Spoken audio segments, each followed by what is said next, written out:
a related development coming up.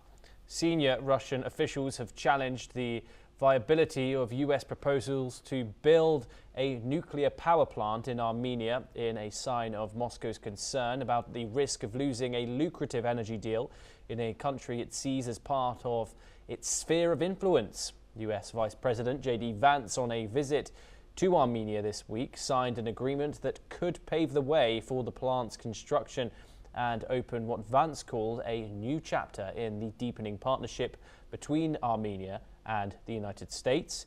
This comes as Armenia is now reviewing proposals from US, Russian, Chinese, French and South Korean companies to construct a new nuclear reactor to replace its sole aging Russian-built nuclear power plant, Metsamor. Meanwhile, Sergei Shoigu, Russia's Secretary of the Security Council, says that Soviet technology has enabled Armenia's existing nuclear plant to withstand a devastating 1988 earthquake. The US plan raises safety concerns.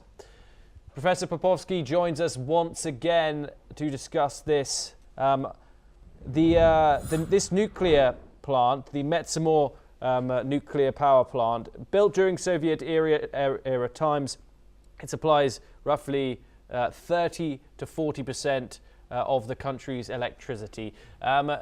Your thoughts on the Russian, one of the ministers there, security ministers, claiming that it was indeed Soviet-era engineering, that it had saved the nuclear plant from the earthquake, and that a deal with the United States or South Korea or China or anyone else should not indeed be negotiated?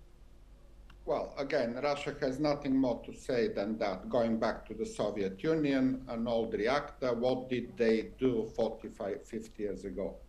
Obviously, Russia will lose every single neighbor, even small one like Armenia. Armenians realize how useless is everything that Vladimir Putin can do for them, as well as Nicolas Maduro in Venezuela realized the same, how useless are those Russian troops protecting him in Caracas, and everybody else. Bashar al-Assad realized how useless is the Russian support for his own power in Syria, and everybody else. So sooner or later, every single neighbor of Russia will realize that and will turn to alternatives. There's absolutely no doubt about that.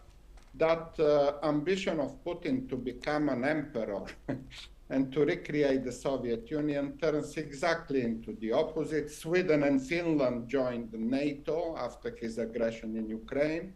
So Russia will remain very small, very weak, very powerless and miserable after this absolutely terrible rule of one man, Vladimir Putin, for 26 years. There is no doubt about that.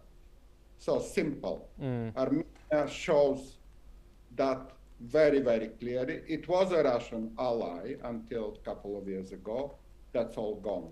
And everybody, look at Moldova, look at Georgia, look at the Central Asian republics. Absolutely all neighbors of Russia, apart from Belarus, so far, realize that. But once then even Belarus, under a new president, will detach itself from Moscow, because there is nothing to expect from Moscow, apart from misery, apart from lies and manipulations. Professor Popovsky, thank you so much